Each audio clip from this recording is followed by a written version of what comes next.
As a boy, I never much had a passion for anything. I was somewhat a novice at everything, and had never found a true desire for something until my mother opened my eyes to cinema. I was a boy of only 10 years old and as mischievous as the next. My mother had always gotten on to me for not cleaning behind my ears and would constantly threaten to wash my mouth out with soap as a result of my unruly friends. Despite her strict character, she was soft at heart. I would always be her accompanying man at events while my father worked late nights. I had attended balls and parties and endless gatherings, but nothing had ever taken my particular fancy. But one night, she told me to wear my best attire. "We're going out," she exclaimed with her usual enthusiasm, which I had grown accustomed to.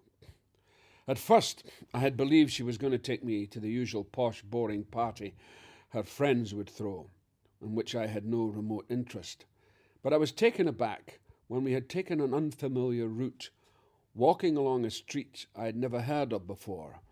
After running to keep up with my mother's proud strides, a building came into view. A big sign read, "Kinnaird," written vertically.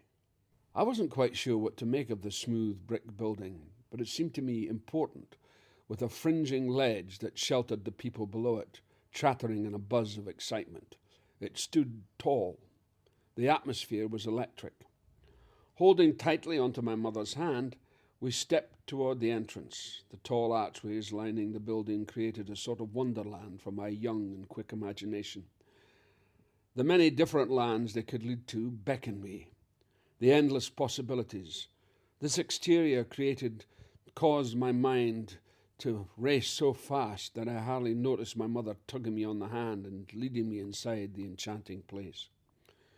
The hallways were filled with ladies in their flowing yet structured gowns, wide-brimmed hats, and their delicate-held fans with floral patterns spread across the folded material.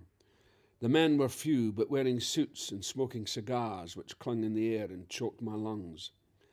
I couldn't help but feel out of place in my Sunday best, which was falling short of the high standards of the rest of this audience. Once again, I was swiftly led away through the crowd by my mother into a wide open room that was filled with seats, rows and rows of seats.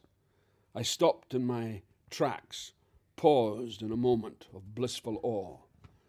The high arched ceiling filled my view as my eyes slowly took in this extraordinary palace. I was brought back to reality by Mother once again, tugging urgently on my small hand, with as much enthusiasm as ever spread across her face and a glimmer in her eye. She pointed to our seating as she crossed the floor and began down the aisle to two fold-down chairs, which she lowered for me to sit on. I was drawn again to the arch of this beautiful building and slowly down to the stage. A big projector was behind my head at the back of the room, and in the moment the light shone into the stage, the room fell silent from the previous chatter. With a beam from the lens, the show began. I remember a distinct feeling of despair washing over me as the feeling of my mother's tugs on my hand started again as we left the cinema. Out through the thick cigar-laced air we went, and it was then I felt it. The first feeling of desire, the first glimmer had taken place in my eager eyes, the glimmer I had fondly witnessed in my mother's eyes so many times.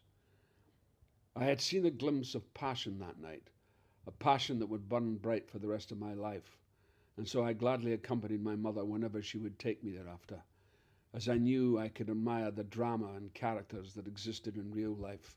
It inspired me to create things and millions of ideas to form, playing out scenes in my mind, scenarios, birthing not only a hobby but a lifelong dream and desire. And so, on every trip my mother would take me on, I would be hopeful to see more films, to one day act in films, become films, and be the life and soul behind it all. I could gladly return to that magnificent house of moving pictures and know where that first spark was ignited.